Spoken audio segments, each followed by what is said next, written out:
séptimo semestre, está 3 puntitos acá, dice... Sí, ya se puede, doctor.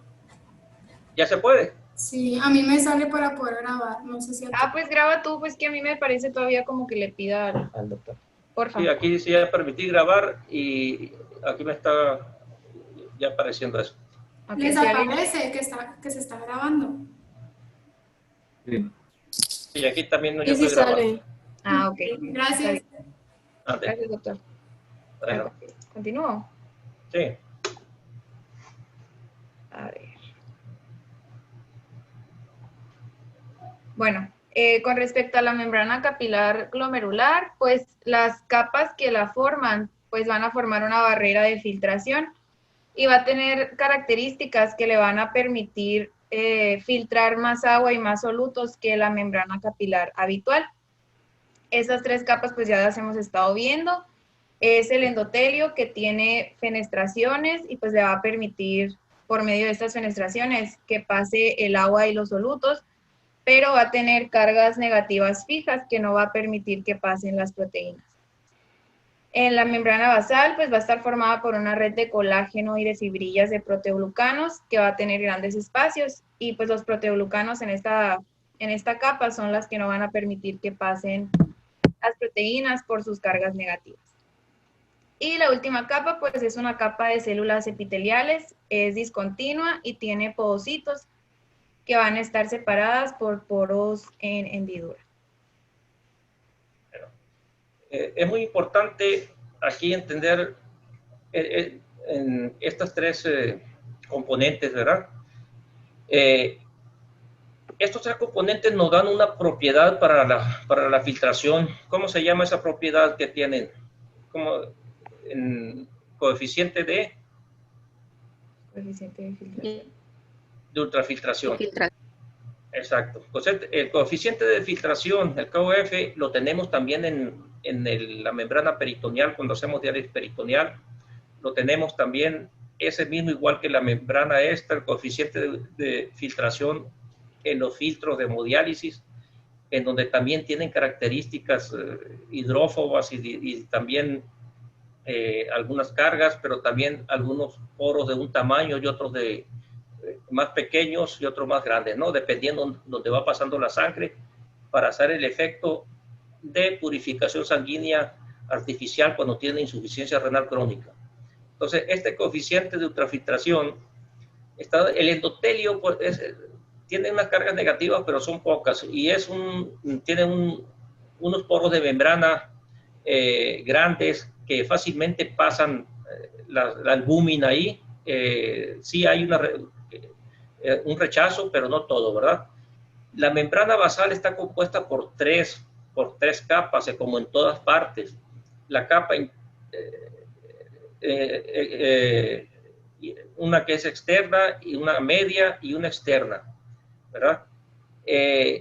La capa media tienen unas proteínas, unas fibrillas especiales ahí, que es importante conocerlas, porque la capa media también a veces hay unas enfermedades que se engruesa ahí y se produce unas depósitos contra esta capa. Aquí se encuentran lo que es el componente donde van unos antígenos en el síndrome de Gould-Pastur. Es la colágena tipo 4. Está compuesta por miofibrillas de colágena tipo 4, así como hay en el pulmón. Entonces, si un anticuerpo se va contra esta capa, contra la membrana basal, contra el colágeno tipo 4, y inflama y hace que se rompan aquí esta membrana, y lo mismo sucede en el pulmón, ¿qué nos puede dar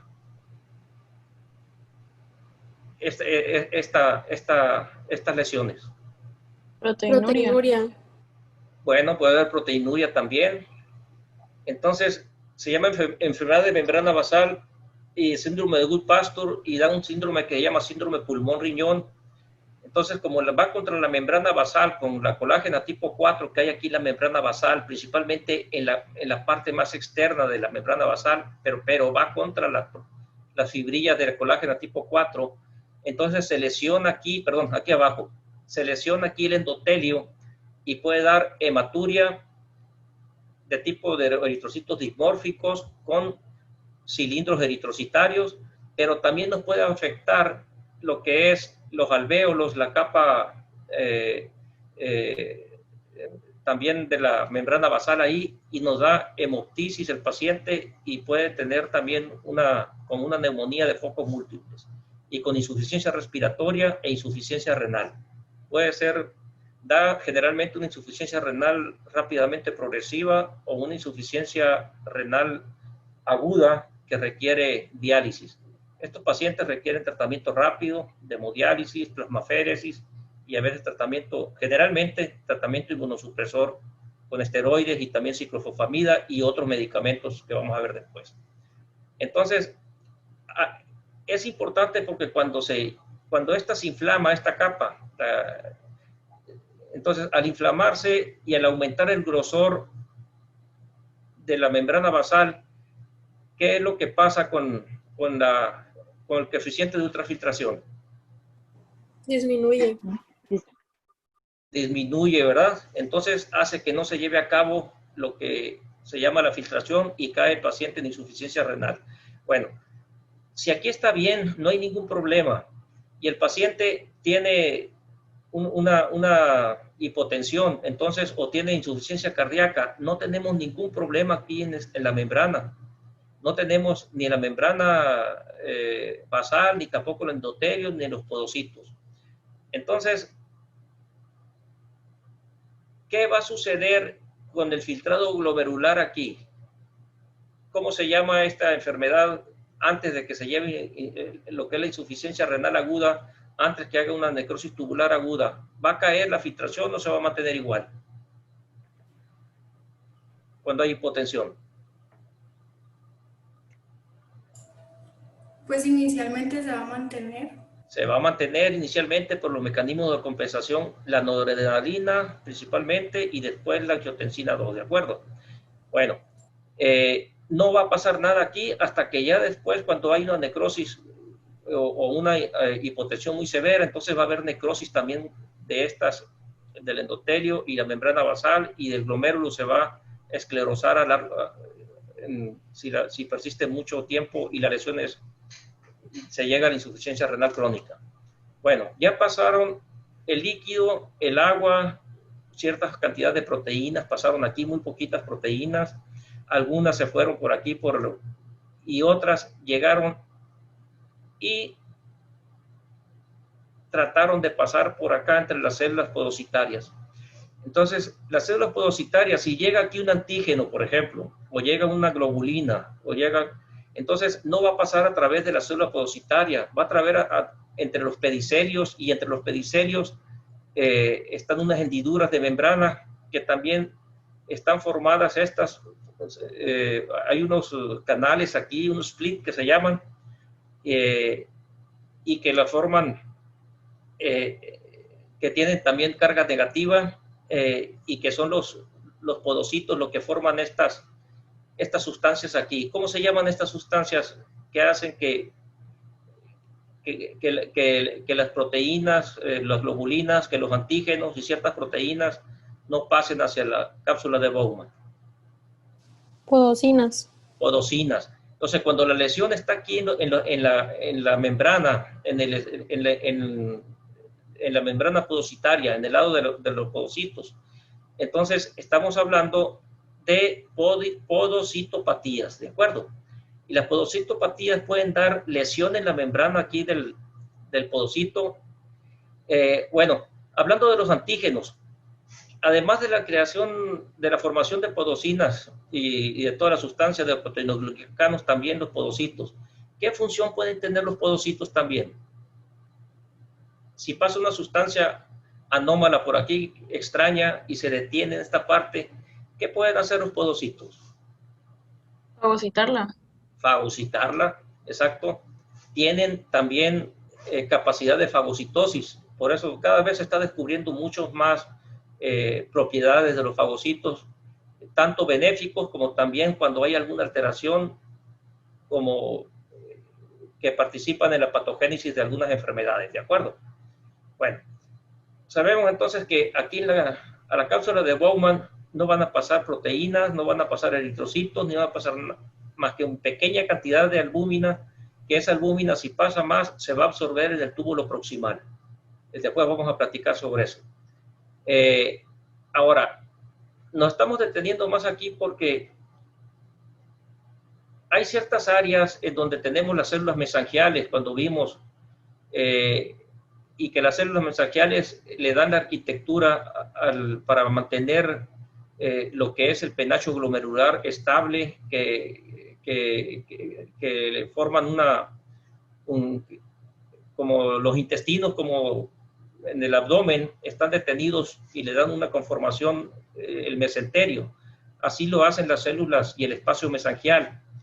Entonces, en ciertas partes del espacio mesangial está el endotelio, está la membrana basal, pero en esa parte no hay podocitos. Entonces, por ahí entran algunos antígenos, y si estos antígenos vienen y se depositan entre la membrana basal y el endotelio, ¿cómo se le llamarían a estos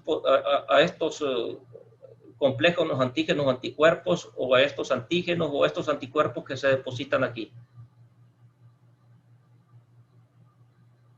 Que si se depositan entre el endotelio y la membrana basal, están abajo del endotelio. Subendotelio. Subendoteliales. Bueno, cuando son subendoteliales, la relación que hay con el flujo sanguíneo, con los leucocitos, con los polimorfos nucleares y con los macrófagos y con todas las células inflamatorias, células plasmáticas y células linfocitos B y linfocitos T principalmente, además con las plaquetas, y se lesiona el endotelio. Aquí vamos a tener una de las lesiones más fuertes que hay, cuando se depositan en el subendotelio. Entonces dan una reacción muy fuerte y se produce lo que llama el síndrome nefrítico, las glomerulonefritis rápidamente progresivas o las insuficiencias renales agudas, y también los pacientes cursan muy frecuentemente con trombos intraglomerulares, y son de las lesiones más fuertes y más pesadas de las lesiones renales agudas por glomerulonefritis. Bueno, si se depositan en la membrana aquí, estos se llaman depósitos intramembranosos, entonces tenemos una glomerulopatía membranosa. Entonces, si pasan hacia acá o se vienen si pasan entre la membrana basal y los podocitos, ¿cómo llamamos a esos depósitos o a esos complejos, los antígenos anticuerpos? Este es la capa epitelial o los podocitos, ¿cómo se llaman aquí cuando están pegados a la membrana basal? Estos subendoteliales. Entonces son depósitos de tipo Epiteliales. Subepiteliales. Entonces lo van a ver ahí en la biopsia como depósitos subepiteliales. Entonces, si no hay lesión en el endotelio, la membrana basal está bien y los depósitos están aquí, entonces estos depósitos alteran la función y la arquitectura de los podocitos. Entonces, es más frecuente que cuando hay podocitopatías, haya proteinuria o haya hematuria. ¿Qué creen ustedes? Proteinuria. Exacto, proteinuria. ¿Por qué? Porque alteran la producción de podocinas, alteran la producción de proteoglicanos, y estos podocitos se enferman, entonces dejan salir las proteínas más fácilmente. Hay una disminución de las cargas aquí también, y estas podocinas que habíamos, y los podocitos que fagocitaban las proteínas que llegan aquí y se escapan, no pasan eritrocitos. Esto se ve en la enfermedad de cambios mínimos. Por eso vemos que hay proteinurias puras y hay otras que hay menos proteinuria y más eritrocituria. Y si hay insuficiencia renal, Entonces quiere decir que la lesión es endotelial generalmente, y los depósitos subendoteliales. Si es proteinuria pura, lo más frecuente es que sean subepiteliales, abajo del epitelio de los podocitos, ¿no? La capa epitelial de los podocitos. Muy bien. Bueno, generalmente cuando hay que las proteínas, que la albúmina pasa, puede permanecer bien la tasa de filtración glomerular hasta que con el tiempo va habiendo una fibrosis y atrofia de los capilares glomerulares. Entonces es cuando empieza a haber insuficiencia renal en estos pacientes. Doctor, tengo una pregunta. Esos complejos que dijo, ¿por qué se depositan ahí nomás? Bueno, ahorita vamos a ver una diapositiva en donde viene lo que le decía yo.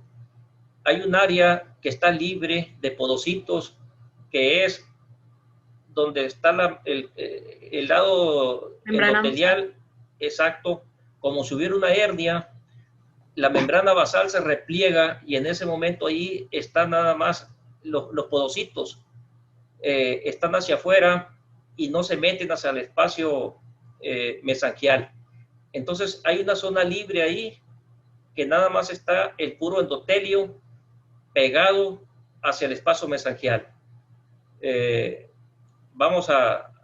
O sea, pero me refiero a que es de pura suerte, o sea, todos los... No, depende del tamaño del antígeno y del tamaño del complejo, el tamaño también. Los complejos antígenos anticuerpos, supongamos que son muy grandes, generalmente se van hacia el mesagio y se vienen y se depositan en esta área por acá. Y depende de dónde está también si el antígeno, por ejemplo, está en la membrana basal, en la colágena, por ejemplo, como en el síndrome de Goodpasture, pues entonces los anticuerpos se van a venir a depositar ahí, ¿no? Porque ahí está el estímulo. Ahora, en la glomerulonefritis postestreptocócica, que se forman complejos inmunes, los complejos inmunes se forman en la sangre, se forman son IgM con muchos IgG y vienen y se depositan primeramente en el espacio subendotelial. Y conforme va pasando la enfermedad, el paciente tiene síndrome nefrítico, los niños principalmente. Después estos complejos se van degradando y pasan hacia la membrana basal o pasan por otro lado hacia el espacio subepitelial, cuando ahí están en recuperación y ya tienen más proteinuria y empieza a ver la recuperación ya de estos complejos, porque se van fagocitando por medio de y destruyendo también por medio de los leucocitos, ¿no? Aquí por eso se llaman glomulocitis proliferativas. ¿Por qué? Porque hay muchos leucocitos, porque está muy cerquita aquí en los complejos inmunes, como son subendoteliales, están muy cerquita de la sangre y activan a los polimorfos nucleares. Los más pequeños se depositan en la membrana y los otros más pequeños se depositan subepiteliales entre la membrana basal y los podocitos. Hay una diapositiva que después vamos a pasar donde viene un esquema en donde viene muy bien caracterizado más adelante esto. Cuando vemos a un glomérulo en un corte transversal. Bueno, es importante detenernos más aquí en la filtración esto, para saber... la interrupción. Sí. Puede aceptar a una compañera, es que se le anda cayendo el internet, ahorita le anda fallando y quiere volver a entrar. A ver, vamos a ver aquí en chat. Gracias. No, editar.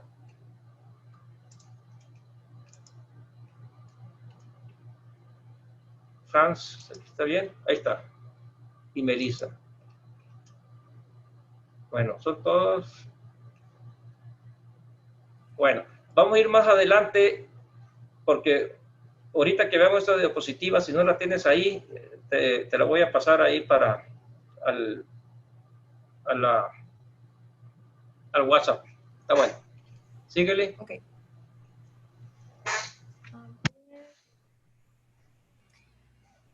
Ok, pues aquí es de lo mismo, ¿no? Que la membrana va a filtrar selectivamente las moléculas dependiendo de su tamaño y de su carga. aquí en esta tablita podemos ver que el agua tiene una capacidad de filtración de 1, igual que el sodio, la glucosa y la inulina. O sea que esas moléculas pasan con la misma facilidad que el agua. Pero conforme se va acercando la masa molecular a la de la albúmina, pues se va reduciendo mucho. O sea, como podemos ver, sí hay una pequeña cantidad, pero es muy, muy poquita. Y aquí en esta gráfica nada más es un ejemplo. El dextrano es un polisacárido que se puede encontrar positivo, neutro o negativo. Entonces nada más era como ilustración de que cuando es positivo tiene una capacidad de filtración mayor y pues conforme se va haciendo negativo, pues menor. Muy bien.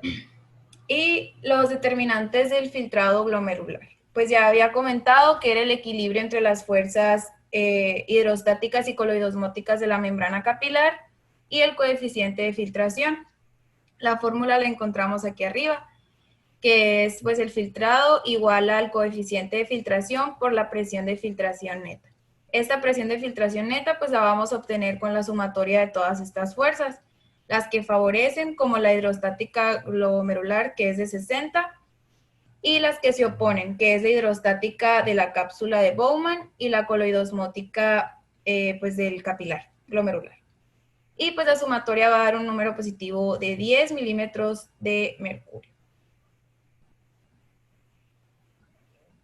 Bueno, regrésate hacia atrás un poquito. Ahí te mandé la foto al WhatsApp para explicar más a ratito lo que me preguntaba, ¿no? Ayer platicábamos, nos quedamos con respecto a la diabetes que hacía en las fases iniciales, y hoy otra pregunta que nos quedamos cuando hay un aumento de las fuerzas que se oponen a la filtración. Entonces, la fuerza positiva es que favorece a la ultrafiltración, es de 10 milímetros de mercurio. Estamos sabiendo aquí la presión que se ejerce desde el capilar glomerular hacia la cápsula de Bowman. Si hay una nefropatía obstructiva, entonces hay un aumento retrógrado de la presión y que pasa desde el túbulo colector hacia el túbulo proximal y después a la cápsula de Bowman, y después esto va a pasar hacia la glomérulo y se va a llegar a cero y va a llegar a detener la ultrafiltración y caemos en la insuficiencia renal aguda postrenal. Antes de que suceda eso, ya se lesionaron algunos componentes de la membrana tubular, ¿de acuerdo? Estos 10 milímetros de mercurio es lo que platicábamos, que hay que mantenerlo siempre. Doctor, eso es lo que dice que va a llegar a cero, esa presión de filtración. Sí, esta presión es es un gradiente positivo que hay desde el capilar glomerular hacia la cápsula de Bowman. Okay. Entonces, hay que mantenerlo siempre positivo para poder que se lleve a cabo la ultrafiltración. Y esto es lo que tú estás explicando aquí abajito, ¿no? Bueno, ¿por qué puede caer este coeficiente? La filtración glomerular es el KF, coeficiente de ultrafiltración. Puede caer porque hay una disminución de la presión hidrostática capilar, puede caer porque hay una disminución, una disminución del coeficiente de ultrafiltración por la que la membrana está inflamada, y puede caer también porque hay un incremento en la presión hidrostática en la cápsula de Bowman. ¿De acuerdo? Entonces, estamos hablando de insuficiencia prerrenal, renal cuando hay lesión en la membrana y posrenal cuando hay un aumento de la presión a nivel de tubo, de tubos urinarios, desde los túbulos hasta la pelvis y la vejiga, ¿de acuerdo? Es posrenal. ¿De acuerdo? Sí. Ok. Pues como estaba comentando el doctor, el aumento del coeficiente de filtración capilar va a incrementar el filtrado glomerular. La fórmula para obtenerlo es con los 125 mililitros entre la presión de filtración neta.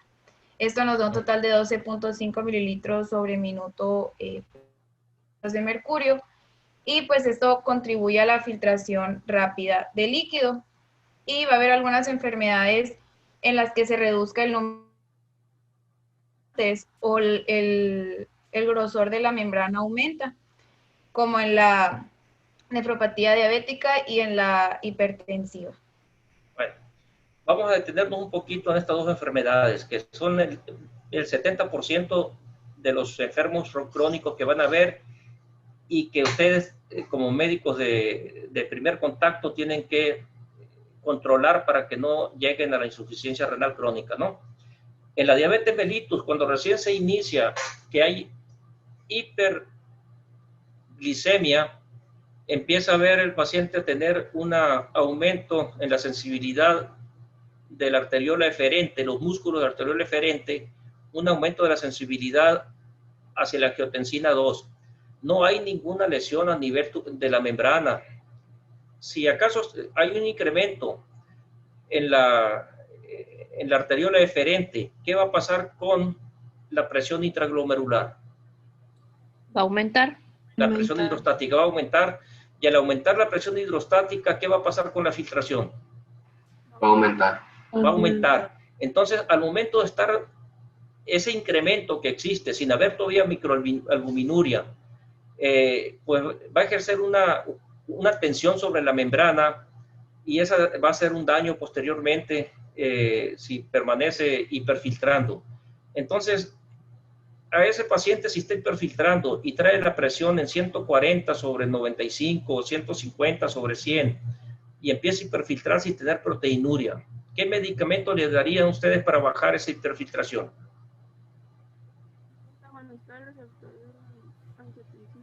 IECAS. Y ECAS o ARA2, ¿de acuerdo? Dilatar la arteria eferente, y al dilatarla va a pasar más fácilmente la sangre desde hacia los túbulos, hacia los capilares rectos, y va a bajar la presión intraglomerular. Bueno. Pero por ejemplo ahí, o sea, si aumenta la presión mucho, pues va a estar hiperfiltrando, pero ahí las cargas negativas que teníamos no detienen el paso de las proteínas. Todavía no estamos hablando de proteinuria, porque en la fase de hiperfiltración no hay microalbuminuria todavía. Después ya, cuando veamos nefropatía diabética, hay una segunda fase donde hay hiperfiltración y microalbuminuria, y si hay microalbuminuria ya hay lesión en la membrana, pero no en las cargas. Hay una lesión en la membrana a nivel de depósito de ciertas sustancias que después vamos a ver cuando veamos nefropatía diabética. Entonces, lo primero es hiperfiltración por alteraciones hemodinámicas. Después hay microalbuminuria también por alteraciones hemodinámicas, por aumento junto con cuando tú tienes un arrastre, se llama convección eso. Entonces, que tienes un arrastre a través de una membrana, si estás tú presionando también, ¿qué va a pasar con ciertos solutos cuando estás haciendo una presión sobre la membrana? Van a pasar. Van a pasar, ¿de acuerdo? Por la hiperfiltración que hay. Entonces, se le van a pasar a la membrana, a los podocitos, por la hiperfiltración. Esa es la causa de la microalbuminuria. Cuando ya hay macroalbuminuria, ya hay lesión a nivel membranoso. Después lo vamos a ver cuando veamos nefropatía. Aquí es donde ustedes deben de actuar para poder evitar el daño crónico y llegar al estadio 2 de la nefropatía diabética. Cuando la presión, en un paciente hipertenso, ¿qué está incrementado más que otro? La presión hidrostática glomerular. Exacto. Pero también, si es muy fuerte esa hipertensión, normalmente hay unos capilares para prevenir de que se dañe el riñón y que se dañe el cerebro y que se dañe los órganos. ¿Qué tienen las arterias después, antes de llegar a las capilares? Contracción. ¿Contracción de qué? De la capa muscular. De la capa muscular, de la media y de la íntima de la arteriola aquí las arteriolas a nivel periférico, que tienen receptores alfa, alfa 1, alfa 2, receptores beta también, beta 1, beta 2, es donde tú los bloqueas, ¿no? Me permite una llamada nada más, ¿verdad? Es que soy muy insistente. Bueno. Sí, buenas tardes.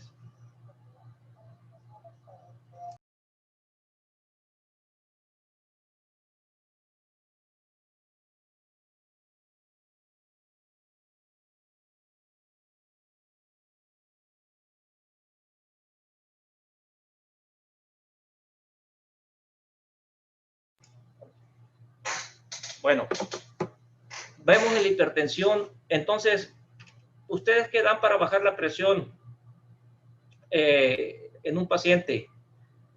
Y donde la noradrenalina y la adrenalina están incrementadas, la sensibilidad a nivel de las arteriolas, en el nivel periférico, pero también hay una constricción de la arteriola aferente, que es la que pasa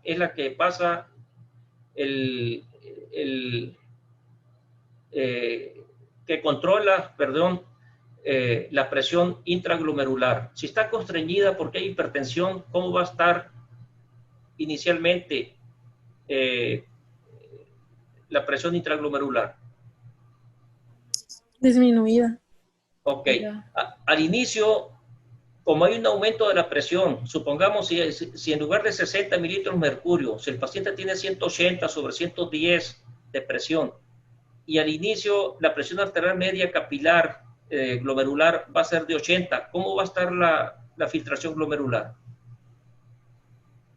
Aumentada. Pero después, con el tiempo, para proteger y que no haya la lesión a nivel glomerular, como en las hipertensiones malignas, por ejemplo, ¿qué hace esa adrenalina y esa noradrenalina en la arteriola aferente? Se constriñe, ¿verdad? Doctor, Sí. ¿qué no lo hacen en la eferente? Espera, aquí vamos. Ya ve que está sí. La constricción, y que cuando es mucha esa constricción es cuando como que se voltean los papeles, ya ve que tiene efecto bifásico y que hace que baje. Exacto. Aquí eso no actúan en una forma autónoma y actúa a nivel aferente la noradrenalina, y al principio es mayor el efecto de la noradrenalina, ¿verdad? Y te hace una constricción muy pesada cuando hay una hipertensión muy severa. ¿Y qué hace? Se constriñe para proteger al capilar y bajar la presión intraglomerular.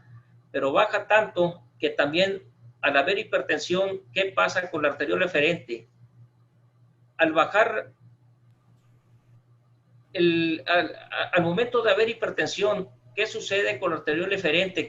¿Qué sustancias se incrementan también en estos pacientes? Angiotensina 2. La angiotensina 2, exacto.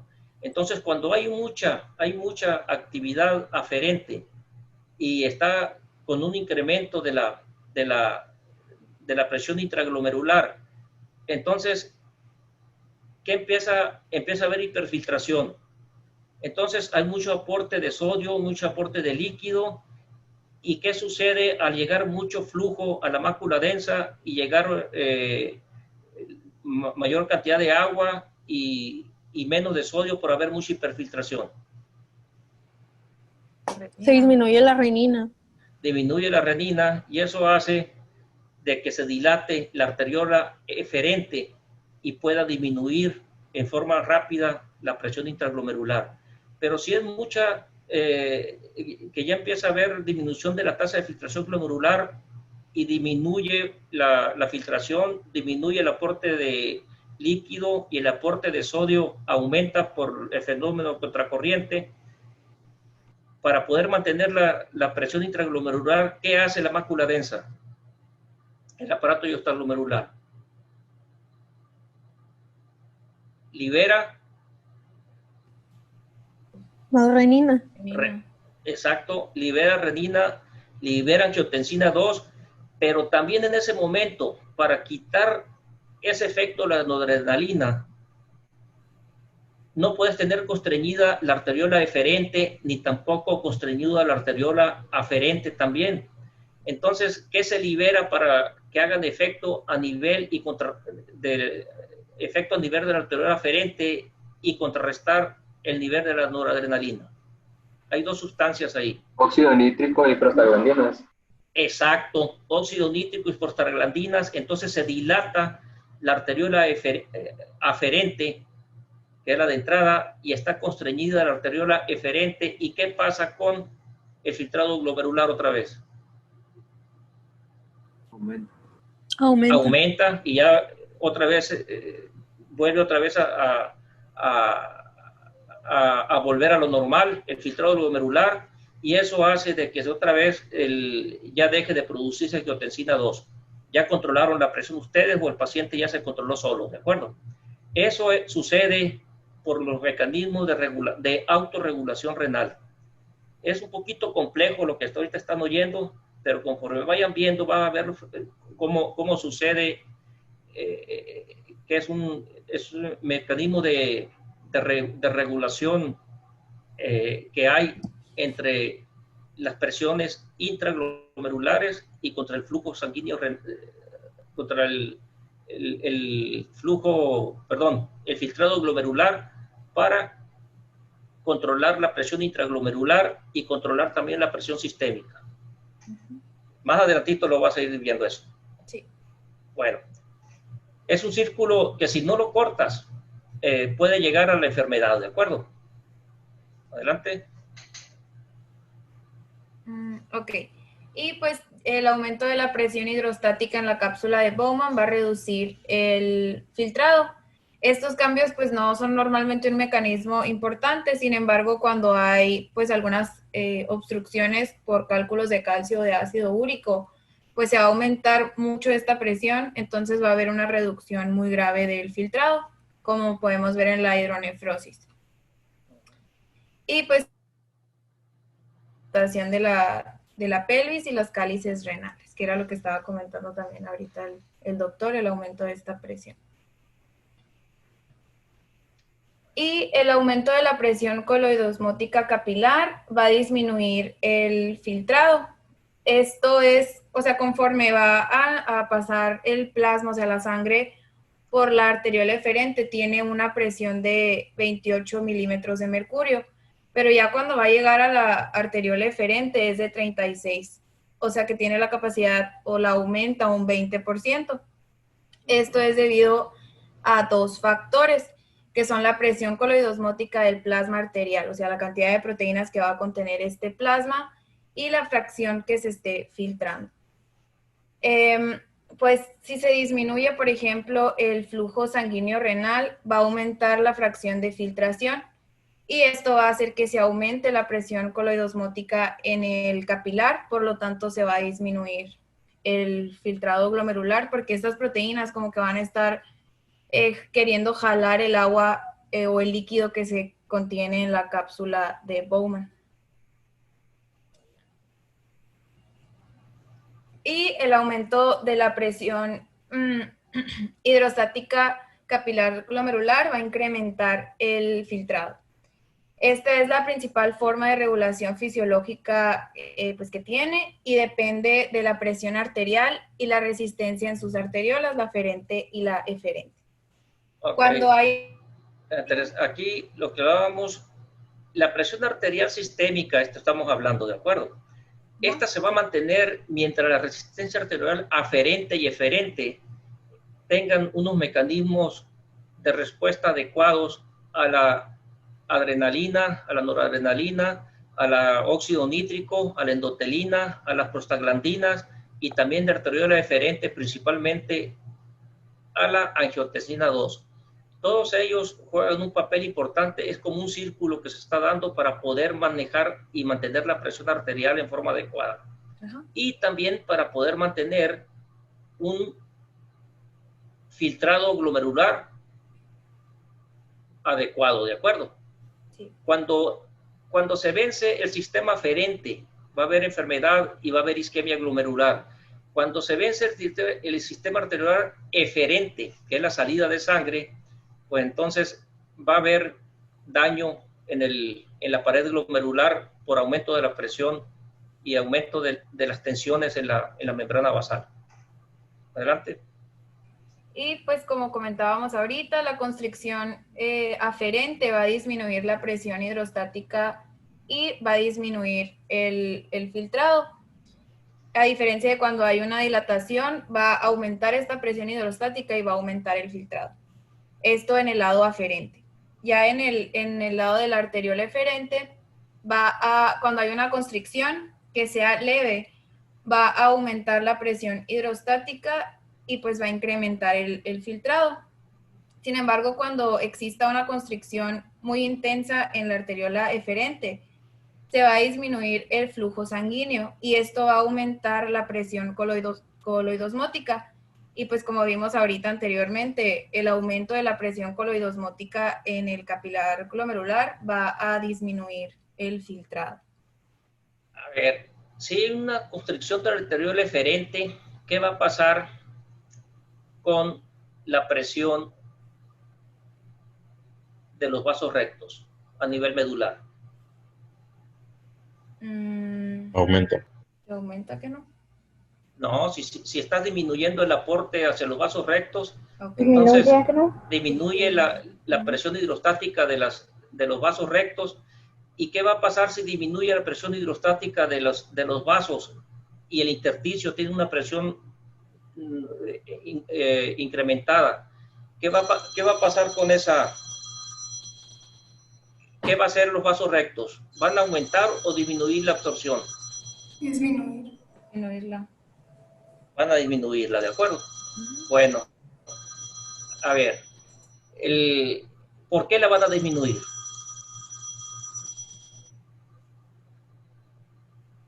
Si hay una disminución, es más lento. Si bajaron la presión hidrostática y hay un aumento de la presión hidrostática a nivel intersticial, y al bajar la presión en los vasos rectos, ¿qué tiende a hacer?